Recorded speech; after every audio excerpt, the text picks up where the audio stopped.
And welcome back to Let's Play Super Mario Bros. Last time we made it through worlds 1, 2, 3, and 4, and this time we're starting world 5 and hopefully finishing the game if all things go well. This is where the game starts getting tough though, so we'll have to wait and see.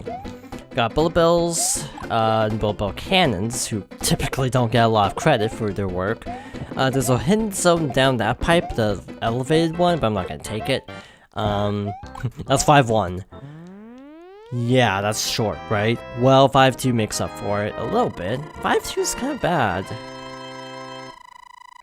To me, 5-2 is like the first real difficulty spike of the whole game. But good news. Also, that was weird. Normally they don't shoot 2 in a row. I thought I died there too. Sometimes the springs can be a little bit unreliable, sort of like the note blocks in Mario 3, but here is where Hammer Bros start to get kind of jerkish with their placement.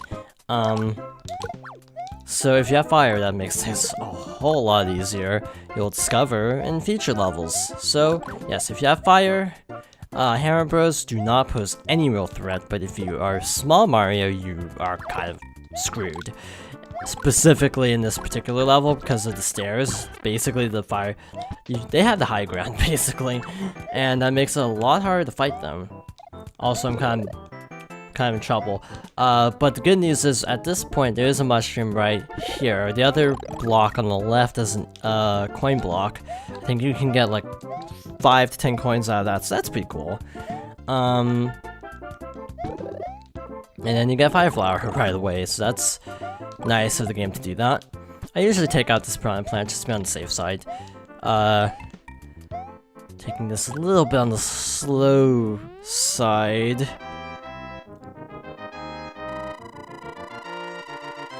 And that's 5-2. So that's the first really tough level of the run. Tough, being kind of a relative term. So 5-3, I think is just like 5-2, or it's just like 2-3, or no, 1-3. It's like 1-3, except it's got smaller platforms and bullet bills. Now in the NES, this tends to be a little bit of a problem because of how the physics work. In this version, it's not nearly as scary for me personally, because you have a little bit more control in mid-air. You can kind of slow your momentum. I think I mentioned in the last recording, in this attempt, because again, I've attempted this game quite a few times, I mentioned something about not finishing Ninja Gaiden, and I also haven't finished Castlevania, just to clarify, because of how the jumping in those games work. It's very much like when you jump, you have to commit to that speed. You can't decelerate in midair, for example, so you gotta be sure about your jumping. Oh shoot, that was close. I thought I lost that there. Phew. Okay, so that was unnecessarily exciting, but hey, we're at Bowser. Take him out. I think that's his Super Mario Bros. 3 sprite as well, the one used for the final boss in this version. A lot of the All-Stars games reuse assets. I don't think any of the Toads are reused though, because I don't know, because he doesn't really pose in Super Mario Bros. 2.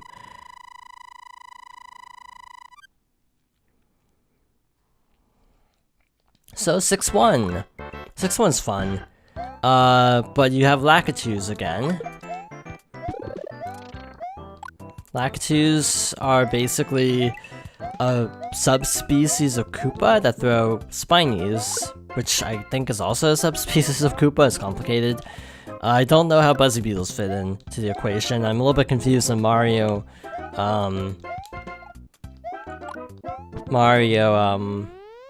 species relations, but I think most of the enemies are either like some kind of Koopa related thing in this particular game. I'm not 100% sure though if like Buzzy Beetles, because they kind of behave a little bit like Koopas. In some games, I think like the Spinies, that was dumb. The Spinies kind of look a little bit like Koopas, but not so much the Buzzy Beetles. I'm not 100% sure if I'm remembering right. I say that a lot because I'm just really unsure when I'm talking about stuff in the moment. So, where were we? I do not remember. But I guess one thing to mention is this level has a little bit of a scary jump. That's actually scarier in this version. Okay. Let's show this. Sure, let's show this.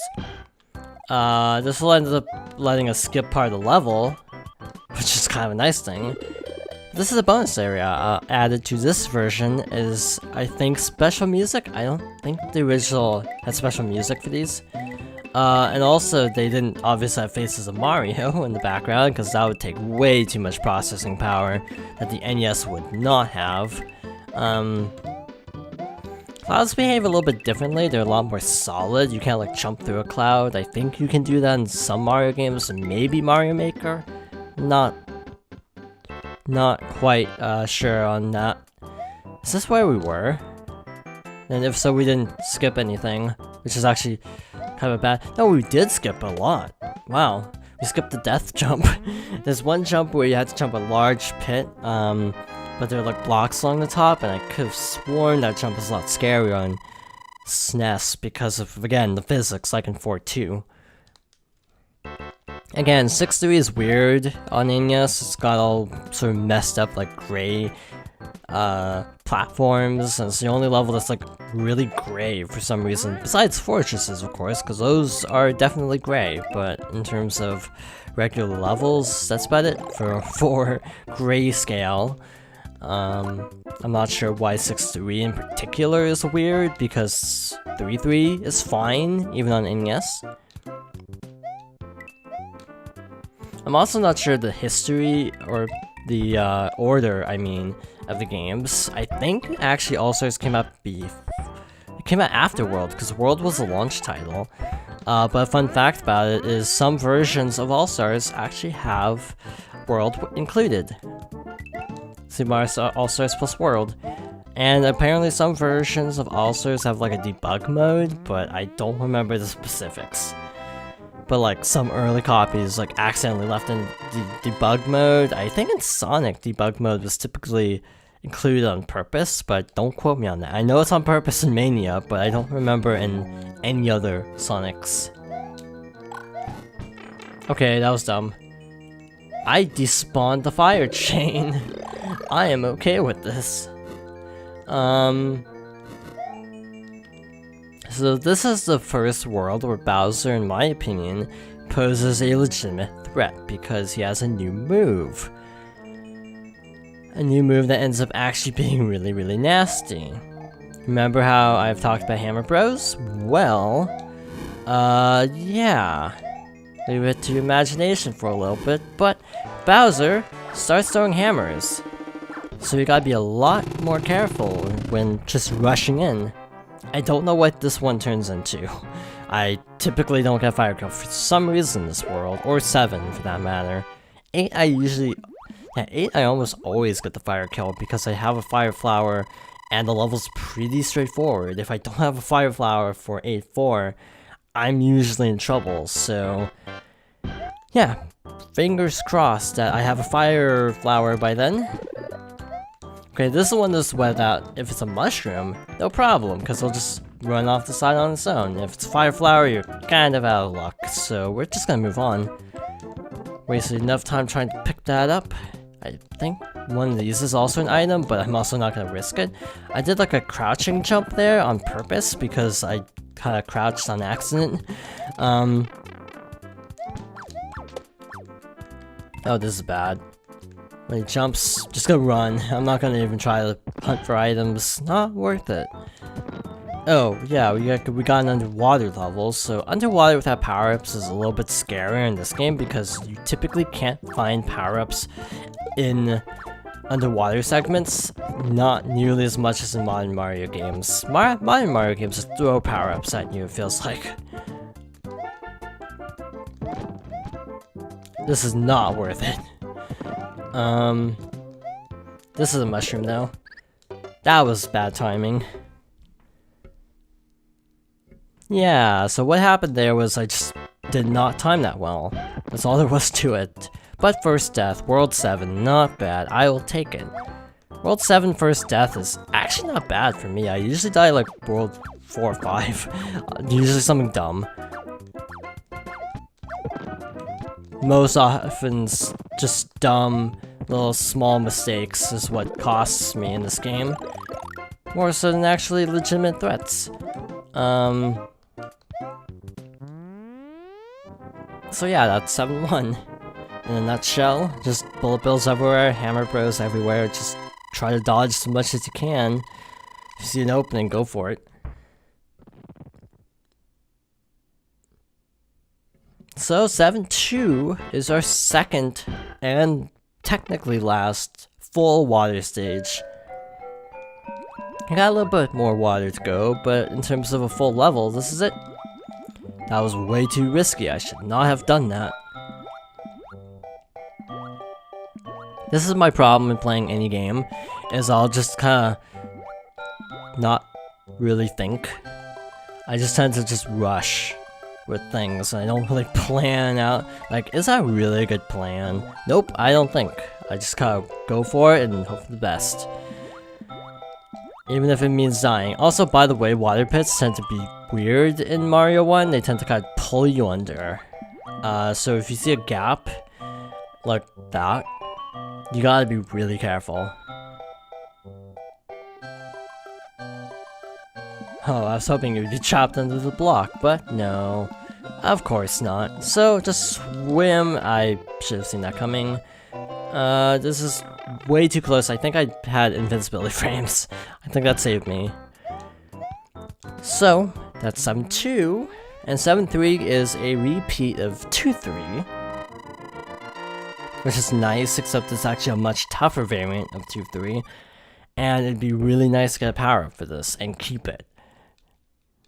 Now, getting a power-up, yes, I can guarantee I can get a power-up in this level. It's just the keeping it part that's gonna be the issue. Cheap Cheep's gonna be real jerks in this level, by the way. I've had many deaths because they just jumped as soon as I was about to make a big jump. And if you bounce off an enemy, you can't actually do a larger bounce by holding down the jump button. So, okay, that was unfortunate, but we just gotta press on. Yeah, like that.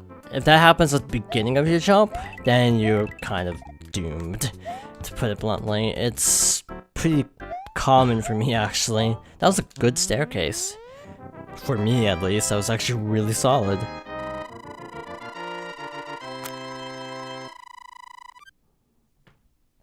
So, 7-4 is another labyrinthine level. Honestly, I find this one easier to remember for some reason. Maybe because I got stuck on this level so much as a kid. I think I actually messed it up, even though I said, like, it's not that bad. Yeah, I messed it up. There we go. And then up. I always mess up the first one. After I get past that first part, I'm usually good. Here you go middle, which is easier said than done. And then go top again. This is when you start shooting fire. So I'm kind of taking it slow there since I'm small Mario and I don't have an extra hit. Okay, he was being nice to us. From what I gather, Bowser tends to be the one thing that is a run killer. Because for the most part, from what I understand of Mario speedrunning, which is not that much, most of the routing's done. Like, all the optimization is pretty much done. It's just, if you're a runner of this game, the only thing that's like a potential problem is actually Bowser. Oddly enough, because he just tends to be kind of a troll. So World 8 has a unique gameplay mechanic in that you don't have checkpoints. I don't know if you noticed in, what was it, 7-1? We didn't start at the beginning of the level, and the reason is because there was like an invisible checkpoint. Okay, that was a weird despawn right there. So we have no checkpoints from here on out for the rest of the game. There's a block somewhere here, which is why I'm being really careful. This is like the only level in the game, in my opinion, where the time limit is actually a little bit scary. It usually gets close to 100 when I play this level, which isn't like close, but Mario seconds in this game are really fast, so it is a little bit scary, intimidating.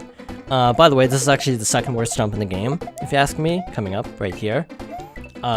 You jump this part, then you have a 1 block wide jump, similar to the 2 block jump. I do like that though, as a gameplay mechanic. It's like, oh, you have this like really skinny platform that you have to land on, and then they give you an even skinnier platform right after. I find that actually really clever game design, because like you will see the 2 block platform be like, oh, I need a running jump to get over there, and then jump to the other side, just in like one smooth motion. And then you basically do the same thing, except it's a little bit dicier with the 1 block wide jump. It just comes off like the game is trying to teach you how to play it, rather than just punishing you with a tough jump right off the bat. A2 also has my least favorite jump in the entire game. Like, there's a jump that is legitimately my least favorite jump in the entire game. It's pretty early on though, which is actually nice. It's actually really nice. I feel like this one's a mushroom, but I'm not gonna chance it. Bullet Bills are really fire happy today, trigger happy. Not sure why. Okay, we're good. There's a mushroom in here. It's a little bit of a tight jump, timing-wise, and there's nothing worthwhile in there, so I'm just gonna skip past. It's right past here, I think. This jump. Now, the way I always do is I jump here, get to the edge, make that jump, and then I usually can get enough speed to jump all the way across from that tinier block. I have had times when I didn't get enough speed and I end up dying, so that's just my strat. Obviously speedrunners take it on a lot faster. I think they jump over the pipe to that block and then jump over. I think that's what they do. I don't remember for sure. Making sure I'm still recording. A3 is actually a breeze. As a kid, I always struggled because Hammer Bros, but actually, it's a really easy stage when you know what you're doing. If you can get this first part right, we're not gonna get this first part right. Basically, the Hammer Bros just were in bad positions, but we can still make this work. So grab this. You want this. So run a little bit further, and lo and behold, you get another formation of Hammer Bros, and I got him into a bad spot again, unfortunately. Jump to the upper, please. Shoot. Yeah, we're screwed. I'm gonna keep going. I'm not gonna, like, give up, but we're a little bit screwed. The mushroom is actually off-screened. It's in the block, I think, directly to the left of the one that can see, but basically you get to a point where you just have a row of Hammer Bros, and yeah, if you don't have a Fire Flower, it gets a lot tougher. And I think this is also a point where speedrunners tend to have a little bit of a problem. It's not hard, but you can get into a really bad pattern, and you just have to kind of plan, and it's not something you can plan for because it's random. You just have to hope for a good pattern, I think. Again, I don't speedrun this game, but I could've sworn I remember something about that at, like, Awesome Games Done Quick or something. So, 1 block, sure, cool, go for it. Didn't help you any. But that was actually really dangerous because the Hammer Bro on 1 block, because he kind of shimmies back and forth, he could have potentially fallen off and landed on Mario. That was too close. But again, that jump would have killed me, or gotten me turned into Small Mario in the original. By the way, this block is way more hidden because the original A3 has like a completely brown background that matches the blocks, so yeah, you can't see that in the original. Hardly at all, so yeah, good job. So, that is it. We have gone through all the regular levels, and all that's left is Bowser himself. Exciting, isn't it? While we're going through this is a little bit of a labyrinth, but just take this... I thought I passed it by accident. Oops. This one, you go down this pipe. Then you end up in this corridor with Buzzy Beetles, meaning you did it right. By the way, I think every pipe is active, but they take you to like an earlier part of the level. So like if you just go through normally, this would loop. So now you're in an area with Cheeps, I think, but this is actually the shortest part, which is good because it's actually the most stressful. It's just right in here. As you enter this water corridor, I will say one thing I love in this version is they keep the castle music active. They don't swap to the underwater music like in the NES version, which is it's kind of a mood killer. I'm gonna go over this one. And that's it. That's mostly it. We managed to keep firepower, meaning we can take out this hammer bro with ease. The Pottaboo is a little bit of a problem, but Bowser is no threat to us. And that's it. That's the game.